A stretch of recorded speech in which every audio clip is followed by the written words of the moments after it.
Bon, je précise tout de suite à quel titre je parle, étant donné que mon propos va être lié à ce titre. J'ai passé une bonne trentaine d'années de ma vie dans les cités, dans ce qu'on appelle les quartiers sensibles, qui sont en fait des zones de relégation. Et de par mes engagements politiques également, qui étaient couplés avec ma situation professionnelle, j'ai été amené à fréquenter beaucoup de jeunes de cité, ceux que Sarko appelait les racailleux, leurs parents, leurs amis, les travailleurs sociaux. En revanche, je n'ai jamais travaillé ni pour le gouvernement, ni pour des municipalités, qui sont là pour encadrer cette jeunesse turbulente. Voilà, je précise donc à quel titre je parle. Et ce que je vais dire va peut-être faire l'effet de, je dirais pas d'être un trouble fait, hein, étant donné que ce qui nous réunit ici, c'est pas tellement festif, ni un rabat-joie, puisque ce qui nous réunit ici n'est pas tellement joyeux. Néanmoins, je voudrais mettre les gens présents ici en garde. Je ne vais pas revenir sur le lavage de cerveau, sur le bourrage de crâne, sur la mise en condition à laquelle on a assisté pendant 5 jours. On parle de Corée du Nord. Je crois que le déferlement de propagande, avec tous les moyens techniques qui ont été utilisés, vaut largement ce qui se passe en Corée du Nord ou jadis dans les pays dits à tort communistes. Hein, simplement, je voudrais signaler une chose, un seul exemple, 3 exemples. Le long du périphérique, les panneaux de signalisation sur les bouchons, les flux, etc., ont été de temps à autre illuminés par le slogan « Je suis Charlie ». Dans les avions de la compagnie Air France KLM, vous aviez aussi des « Je suis Charlie » qui arrivaient sur les écrans. Et dernier exemple, je pourrais en fournir, Acrimed va certainement faire une étude fouillée des moyens avec lesquels on met en condition la population. Si vous avez consulté Internet, vous êtes tombé sans doute sur le logo Google, et pendant un jour, vous avez eu Google avec « Je suis Charlie ». Autrement dit, la multinationale la plus importante en termes de communication, elle était elle aussi Charlie. On peut en rigoler et dire que tous ces gens-là, finalement, ne sont pas autre chose que des charlots. Mais, cette énorme opération ça a été dit, de récupération, de communication destinée à restaurer le prestige au plus bas des dirigeants qui nous gouvernent, ceux d'Europe aussi, quand on voit Rajoy, on n'en a pas parlé en Espagne, qui est encore pire que Hollande, hein, pour ne pas parler de Mario Draghi. Derrière tout cela se cache autre chose, c'est une opération de diversion. Et je m'explique. Ce qui est en train de se préparer, on vient d'y faire allusion tout de suite, c'est la mise en place d'un nouvel arsenal sécuritaire. Je vous signale qu'en France, depuis la loi Sécurité et Liberté de M. Alain Peyrefitte, les plus anciens savent à quoi je me réfère, la première loi qui a été destinée à faire face à la violence urbaine, comme on disait à l'époque, on en est à la 35e loi sécuritaire, depuis donc la fin des années 70. Celle qui se prépare, c'est pas une loi, ça va être un paquet de lois, une giclée de lois. Ça va être la 36e. Et cette loi-là, comme les autres, va être acceptée. Elle va être acceptée pourquoi? Parce qu'évidemment, elle va être dictée par des impératifs de préservation de la tranquillité publique. On parle du Patriot Act. Ce qui est dans les cartons de Manuel Valls, ça va être un super Patriot Act. Je vous signale tout de suite que la première cible de cette loi, ça ne sera pas nous. Frédéric Lordon a juste titre signalé que les foules que l'on a vues à Paris, mais ailleurs aussi, à Rennes, à Toulouse ou à Lyon, c'était des foules composées de blancs, classe moyenne, éduqués. Ce qu'en termes sociologiques, on appelle la petite bourgeoisie intellectuelle, dont nous faisons tous partie. Eh bien, ce n'est pas cette classe-là qui va être d'abord visée. Ce qui va être visé, ça va être toujours les mêmes groupes sociaux. Alors, on ne sait pas quelle est la quantité, mais disons que globalement, il y avait peut-être 4 millions de personnes dans la rue, on n'en sait rien, les chiffres ont été gonflés peut-être, j'en sais rien, mais il y a en France quand même 3,5 millions 500 000 à 4 millions de musulmans. Dites-vous bien que dans l'esprit des jeunes de cité, toute cette opération de 4 jours a été majoritairement très mal perçue, parce qu'elle ne faisait que s'ajouter à des décennies, parce que ça a commencé à la fin des années 70, on en est à la 3e et 4e génération, à des décennies de stigmatisation, de discrimination, de racisme, de harcèlement policier. Dites-vous bien une chose, je ne sais pas s'il y a ici des enseignants du secondaire, de collège ou de lycée à qui on a intimé l'ordre de la minute de silence. Moi, j'ai quand même pas mal de fréquentation parmi ce qu'on appelle les instituteurs ou des enseignants du second degré. J'en ai consulté comme ça, je dirais une vingtaine. Je peux vous dire qu'est-ce qui s'est passé au moment de la minute de silence. Il s'est passé la chose suivante, que la majorité des garçons et même des filles ont fait exprès de chuchoter à voix basse et quelquefois à voix haute pour dire qu'elles n'étaient pas d'accord avec la stigmatisation des musulmans. Dites-vous bien que cette politique raciste qui existe en France, pas oublier que la France est le pays le plus raciste d'Europe, parce qu'on a un lourd passé, un lourd passé qui remonte à la guerre d'Algérie. Eh bien, vous avez dans ces cités une haine diffuse, plus qu'un mécontentement, un esprit de revanche, aggravé par la situation, bien entendu, économique, de précarisation, de paupérisation et de marginalisation masse, qui, étant donné qu'on ne s'occupe pas véritablement de ces populations, vous allez me dire, oui, il y a eu la politique de la ville. La politique de la ville, elle a revêtu je ne sais pas combien de formes. Mais tout le monde sait dans les cités que cette politique de la ville, c'est pas autre chose qu'une police de la ville, au sens large du terme. C'est-à-dire qu'on est en train de passer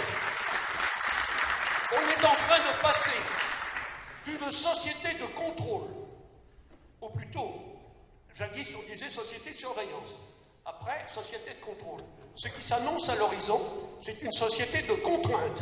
Et ceux et celles qui vont être les premières victimes, ça va être les populations musulmanes. Je ne suis pas en train de faire l'article, moi je suis un athée, je suis anticlérical, mais il faut savoir une chose. Le bourrage de crâne dont je parlais tout à l'heure, dont tout le monde a parlé, il avait pour objectif de masquer quelque chose qu'on n'ose pas dire. C'est que l'assassinat des journalistes et puis des gens du personnel de Charlie Hebdo, la tuerie des gens 2 jours après, c'est, je m'excuse de le dire, un retour de bâton. Un retour de bâton de quoi? De la politique extérieure de la France, qui est le premier pays, qui est le pays le plus présent sur la planète dans des guerres contre le terrorisme. Afghanistan, naturellement Irak, ensuite on a eu la Libye, on a voulu engager contre la Syrie, le Mali, la Centrafrique, le Congo en ce moment, et y compris d'ailleurs, exactement comme l'ont fait les Américains, en finançant quelquefois des groupes terroristes pour liquider des régimes qui étaient, quoi qu'on en dise, plus laïques que ce qu'on a maintenant, à savoir des bandes armées se réclamant de Mahomet pour mener des politiques qui mettent ces pays à feu et à sang. Eh bien, la France est en train de payer. Qui, la France? Les Français. Parce que ce n'est pas les encravatés que vous avez vus au premier rang de la manif qui vont subir les conséquences. Les Français risquent de sentir passer ce qui va se produire. Il n'y a pas besoin, c'est pas important de savoir si les gars, les ozos, les oraux, peu importe, complètement, peut-être, avec une dérive folle, qui se sont chargés d'exécuter des gens qui étaient ciblés parce qu'ils étaient connus, il ne faut pas l'oublier. Il peut y avoir aussi des réactions non organisées, individuelles, d'agressivité, de vengeance, liées à la rancœur que développe cette politique étrangère dans les rangs des populations musulmanes et africaines. Pas forcément musulmanes d'ailleurs, d'origine africaine. 2. La politique que j'ai évoquée au début sur le front intérieur, c'est celle que j'ai dit. C'est une politique de harcèlement, de confinement, une politique raciste. On pleure une douzaine de cadavres. En ce moment, je dois vous rappeler que depuis 1981, il y a eu plus de 350 jeunes qui ont été tués par la police française. Ça, personne n'en parle.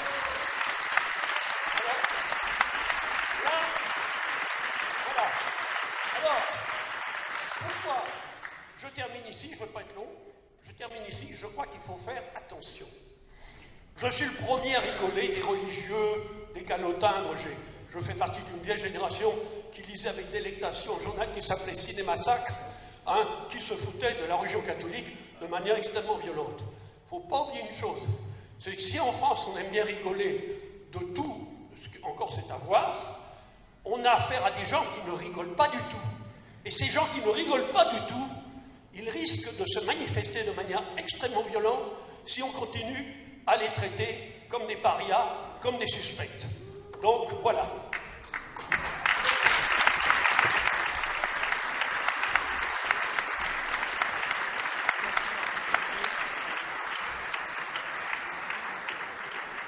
Merci Jean-Pierre.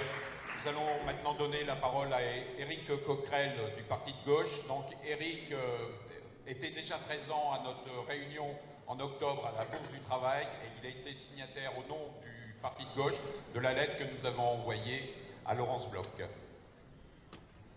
Merci beaucoup. Bonjour à tous.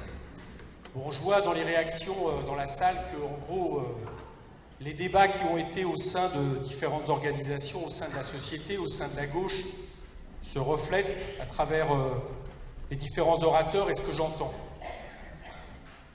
Je suis assez en désaccord avec l'intervenant d'à côté qui m'a précédé. Attendez de savoir.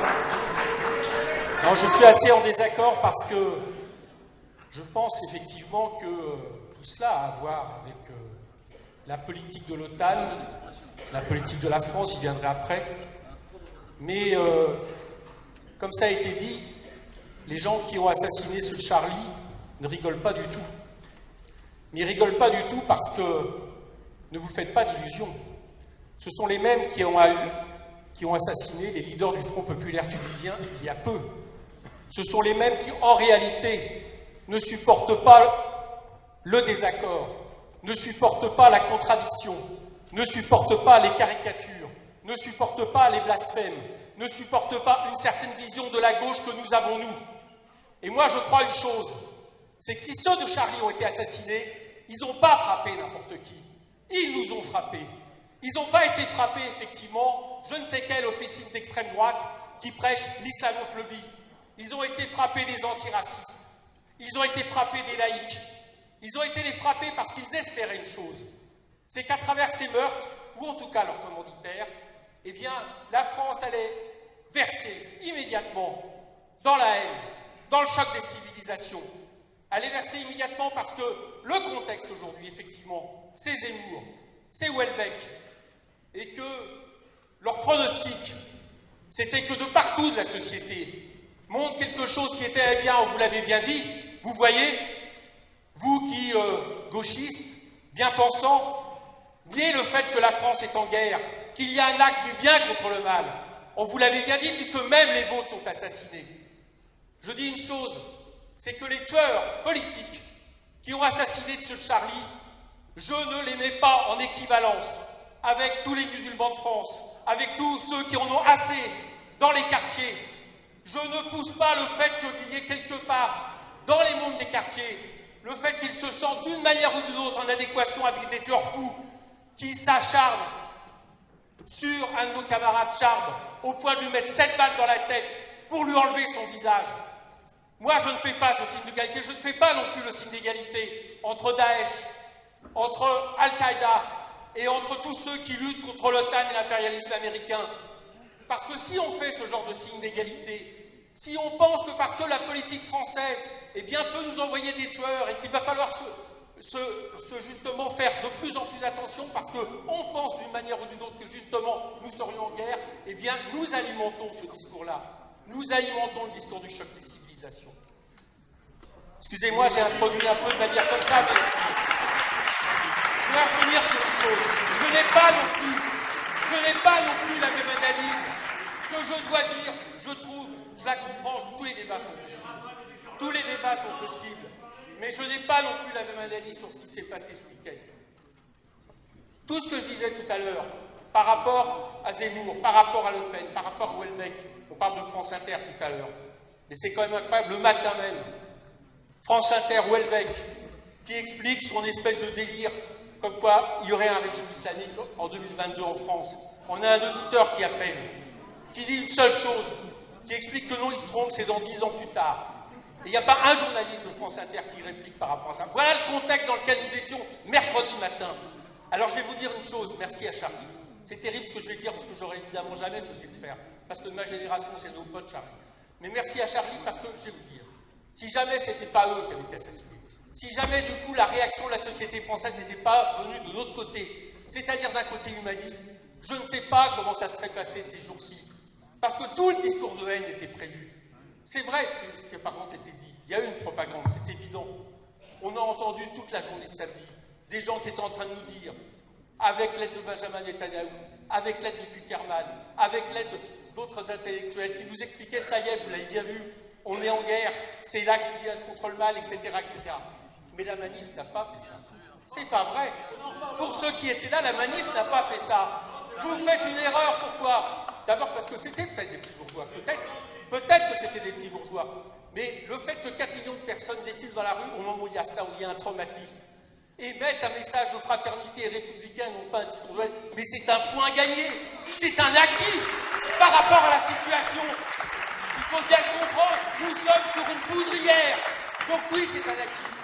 Alors je le dis tout de suite, en même temps, il n'y a pas de danger. Peut-être que ceux qui sont venus manifester sont aussi ceux qui continuent à voter par rapport à une société qui est exclue. Mais n'empêche, moi je préfère que les millions de personnes qui soient venues étaient très éloignées de toute tentative de récupération politique et qu'ils avaient envie de faire entendre un discours de paix. Et nous avons manifesté Front Gauche avec les camarades du Front Populaire Tunisien, avec les camarades de Syriza, et nous sommes fiers de l'avoir fait, parce que nous estimons qu'à ce moment-là, c'était ce qu'il fallait faire pour justement pouvoir parler pour la suite.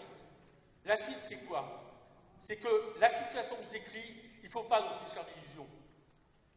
Nous avons marqué un point parce que les jours qui viennent de se passer auraient pu dégénérer de manière plus grave. Mais tout va revenir. Et tout va revenir, c'est-à-dire toutes les tentatives de récupération et de dévoiement de ce qui s'est passé. Première récupération, l'union sacrée. On le voit, c'est en train d'arriver. Qui nierait absolument toute divergence sociale. Qui estimerait que, puisque évidemment nous sommes en guerre, et bien quelque part il faut faire en sorte que le libéralisme soit la voie unique que l'on nous propose. Et bien évidemment, il faut lutter contre ça. Deuxième récupération, la récupération des va-t-en-guerre. Ceux qui vont vouloir nous enrôler derrière l'axe du bien, contre l'axe du mal, derrière le TAN, derrière la Troïka, etc. Nous l'avons vu en œuvre ce week-end. Troisième récupération, nous la savons tapis, Marine Le Pen et tous ceux qui reprennent son discours d'exclusion et qui, effectivement, dès que ça va passer, va restigmatiser les populations et les citoyens qui sont d'origine musulmane. Alors, par rapport à ça, je terminerai. Il faut faire de la politique dès maintenant. Dès maintenant.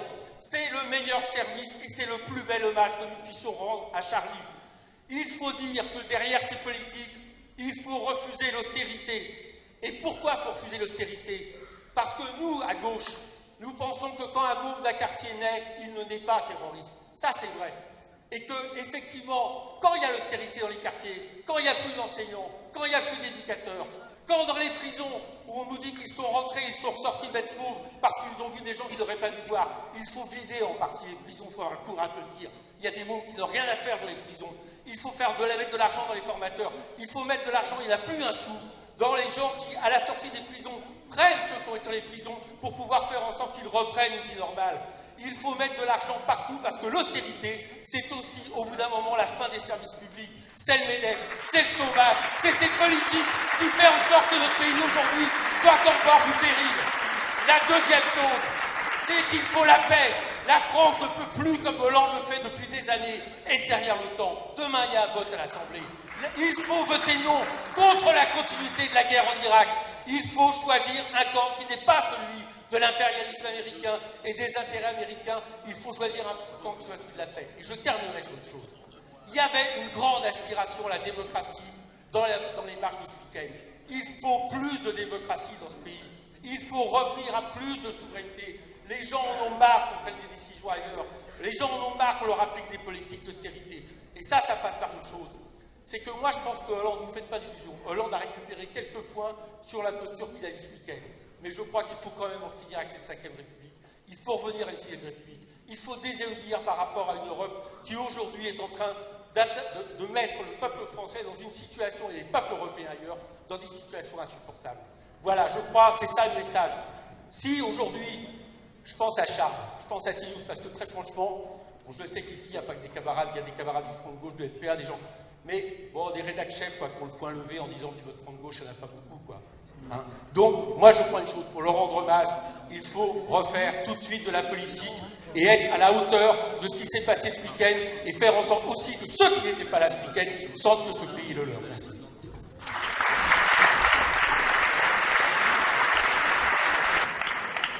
Gérard Filoche. Eh bien, bonsoir. Quand François Ruffin m'a dit « Tu viens, même en retard, tu parles le dernier, tu parles de France Inter et de la séquence dans laquelle nous sommes. » Parler de France Inter, je sais, d'ailleurs, toute une piste a été donnée tout à l'heure. Moi, mon rapport avec France Inter, c'est Dominique Seux. À 7h le matin, je suis en colère devant mon bol de café au lait, dès qu'il commence à parler. Le jour où ma petite fille est née, j'ai appris à 7h du matin, on m'a dit ça s'est bien passé, j'étais content, je tourne le bouton et j'entends ceux qui disent chaque enfant qui naît avec 25 000 € de dette sur la tête. C'est la propagande que nous avons d'ordinaire et quand on fait des tweets pour alerter Patrick Cohen, il les entend pas. Un Premier ministre est capable de les entendre quand je fais un tweet, mais pas Patrick Cohen, ce qui signifie qu'ils sont effectivement durs de l'oreille. Et quand il parle aussi, même encore ce soir, juste avant de venir, parce que j'avais plusieurs réunions, il y a une fille qui a dit « Mais oui, mais regardez la manifestation d'hier, ils ont applaudi la police. » C'est la différence avec mai 68. Mais en mai 68, la police nous cognait dessus.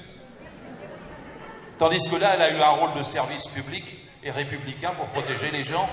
Et c'est ça qui est la différence. Et là, il faut aborder les choses comme elles me semblent. Vous m'auriez dit, j'ai eu toutes les craintes, comme vous tous, et mon esprit s'est aussi embrouillé depuis le début de la semaine dernière. C'était tous nos copains depuis des années. On les a vus dessiner dans nos journaux dans les années 70, dans les années 80. On les a vus dans toutes les réunions. Moi, je serais resté même à Charlie Hebdo si Val n'avait pas exclu Ciné Mensuel. Donc j'ai suivi et je suis avec Ciné depuis 2008 pour ce fait. La dernière fois que j'ai vu Charles, il m'a dit « Allez, il y a prescription ». J'ai dit « Oui, mais va le dire à Bob ». Aujourd'hui, ils ont mis 2 flics autour de Bob, qui ne peut pas supporter d'être encadré de 2 policiers. Ils ont mis un quart à chaque bout de la rue du local de Ciné Mensuel et toute l'équipe de Ciné Mensuel ne peut pas non plus supporter ni Faux Jour, ni JO, ni les autres.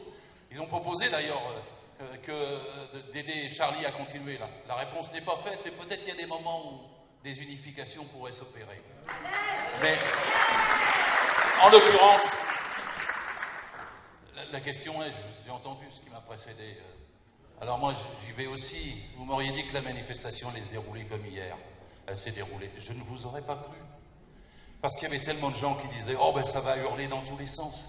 Il va y en avoir contre les musulmans. » Il n'y a rien eu contre les musulmans sur 4 millions de personnes. Il va y en avoir pour la peine de mort, des conneries. Il n'y a pas eu une seule fois. Il va y en avoir pour l'unité nationale. Vous avez regardé sur plus de 250 manifs, je ne sais pas combien il y en a eu.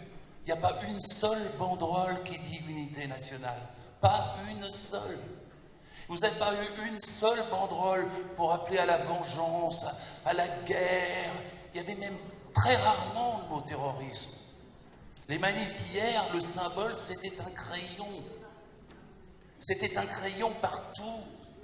Les gens demandaient à ce qu'il y ait de la culture, de l'éducation, de la fraternité. Ils sont tous descendus pour ça, dans une atmosphère très particulière de fraternité. Il n'y avait pas de haine, il n'y avait pas de vengeance. C'était pas aux États-Unis où après les 2 tours, ils voulaient des flingues. C'était pas aux États-Unis où il y avait un Patriot Act. Les 3-4 millions de personnes qui sont descendues dans la rue hier sont descendues pour une cause positive, progressive. C'est à marquer dans les grandes dates de l'histoire depuis mai 68. Il y a eu des grands mouvements sociaux, il y a parfois des grands mouvements démocratiques. C'en est un. Et c'est pas ce qu'ils voulaient dans les médias, à France Inter ou ailleurs. Parce qu'hier, il y avait 2 mouvements. Il y avait un mouvement où on voyait tous mettre en place l'unité nationale, le renforcement des polices, l'inquisition, l'autorité, l'Internet à contrôler, les jeunes à contrôler. Ça sortait de tous les dirigeants, de droite et du sommet de l'appareil d'État, de Valls, qui ne cessaient qu'appeler à manifester pour ça. Ça, c'était le mouvement. Et ensuite, ils se sont tous agrégés. D'ailleurs, quelqu'un a dû sûrement le dire avant moi, la coupure dans les médias hier était tellement spectaculaire entre les 300 qu'il y avait devant et les millions qu'il y avait derrière, que les premiers paraissaient tout pâles et tout isolés, et la foule paraissait grande et belle à côté. Et la séparation était totale. Et ces 2 mouvements s'opposaient.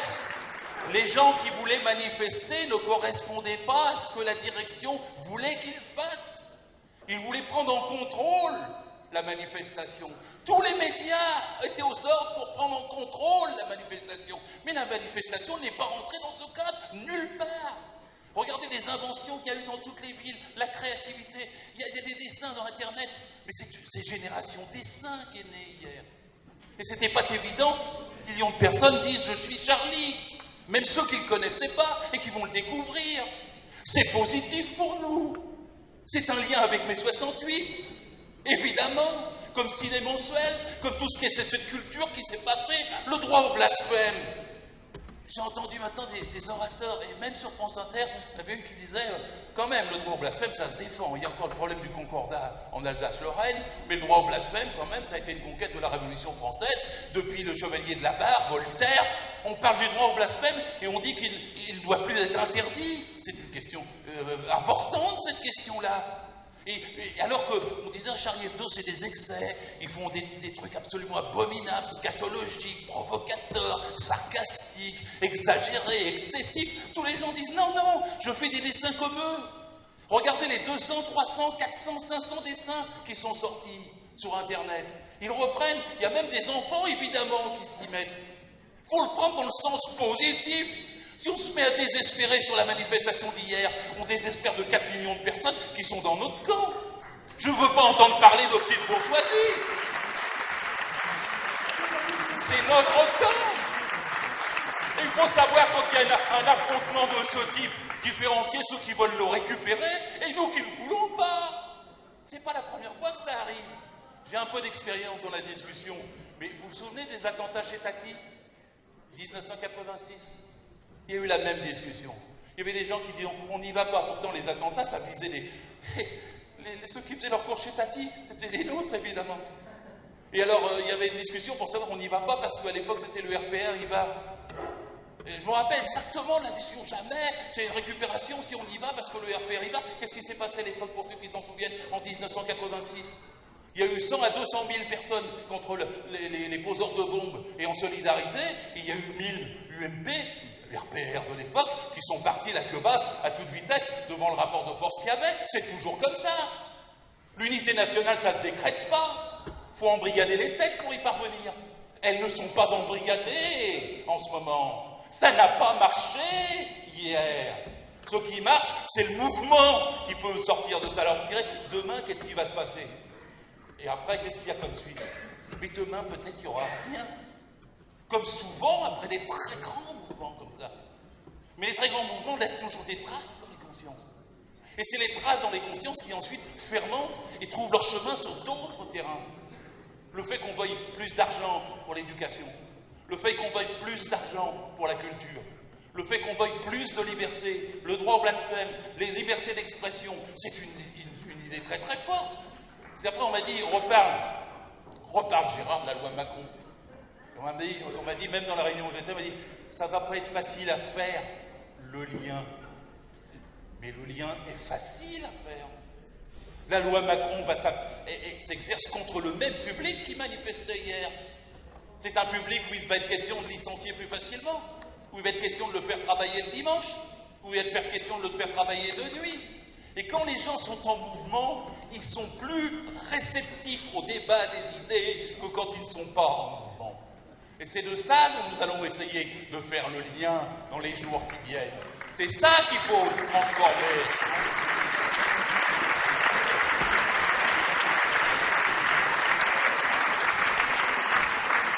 François me dit qu'il faut que je termine. Je voulais juste dire pour le lien avec les médias, parce qu'au début, c'est pour ça que tu m'avais invité. Parler du droit du travail dans les médias, c'est éprouvant. Vous savez, les gens, ils vous font de l'économie tous les matins, et quand vous dites parler un peu de droit du travail, 1 minute de droit, 2 minutes de droit du travail par jour, juste un petit billet, ils vous disent c'est trop compliqué, ça emmerde les gens, ils ne comprennent pas. Alors que c'est la vie intime de 18 millions de salariés du privé. Essayez d'expliquer le droit du travail. Dans une radio, dans une télé, c'est un cauchemar en face de journalistes qui ne le savent pas, ces abrutis qui vous montrent un code de 3990 pages qui vous disent c'est trop compliqué. Alors qu'il fait 675 pages de loi. Parce que les 3990 pages, c'est 3300 pages de commentaires. Mais ils n'ont jamais ouvert. Le code du travail, c'est comme si vous aviez édité Françoise Sagan amendée par Marcel Proust, si vous voulez. À l'origine, c'est 675 pages, on peut l'aborder, le lire, le comprendre, c'est pas compliqué, c'est facile. C'est la naissance du contrat, la gestion du contrat, la rupture du contrat, la durée du travail, c'est la vie de millions de gens et ça détermine chaque moment de leur vie. Dans les médias, c'est dur. Alors si on se bat pour qu'à France Inter, si dans la pétition vous dites 2 minutes de droit du travail par jour, juste un billet après Dominique Seux, pour respecter le pluralisme.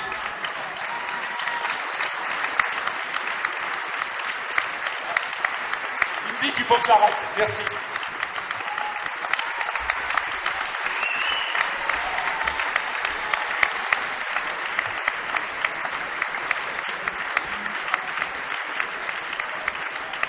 Merci beaucoup Gérard. Donc on approche facilement de la fin et je vais donc passer le micro à François pour une conclusion. En tout cas, merci à vous tous pour votre présence.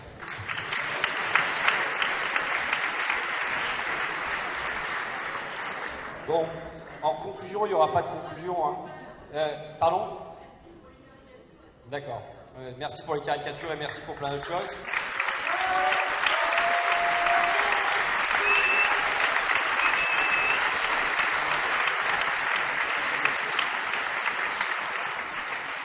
Donc, en conclusion, je disais, il n'y aura pas de conclusion. C'est pas comme si. Ouais, merci pour le son, merci pour plein de choses.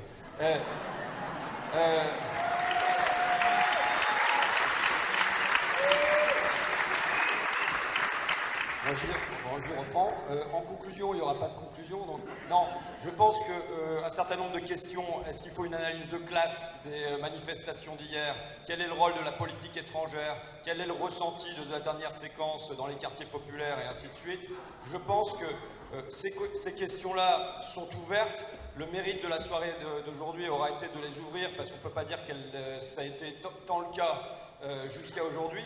Et je pense que dans les désaccords entre les intervenants à la tribune, le contrat est rempli, en revanche, sur de la dissidence, pas du silence. Il y a la phrase du canard enchaîné. Moi, j'ai quand même le sentiment d'avoir une espèce de chape de plomb sur le terrain de l'expression, avec l'unanimisme, le consensualisme doux et mou des derniers temps.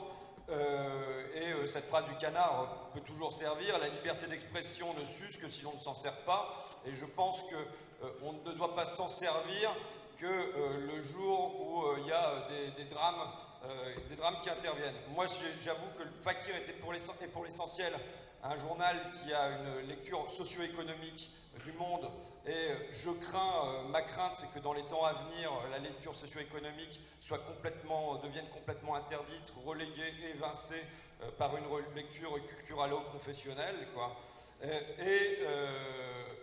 voilà, alors on avait mis la phrase de Luce pour ceux qui l'ont pas vu parce qu'elle est trop loin. Il ne faudrait pas que la République ressemble à une pleureuse de la Corée du Nord. Et je pense qu'il faut voir, en effet, pas que ce qui se déroule soit mis seulement sous le signe des minutes de silence, du deuil, d'une espèce de deuil collectif. Donc, je rappelle 2 points simples. Je vais faire tourner ma boutique. Le premier truc, c'est qu'on aimerait bien qu'on ait un maximum de pas de pied pour pouvoir continuer la bagarre et la mener plus amplement sur DLR à France Inter. Donc c'est les papiers qui sont sous votre derrière que vous pouvez remettre à la sortie. Et le deuxième point, c'est que ne défendez pas la presse dissidente seulement quand elle se fait tuer. Voilà, je vous remercie et je vous remercie de m'inviter.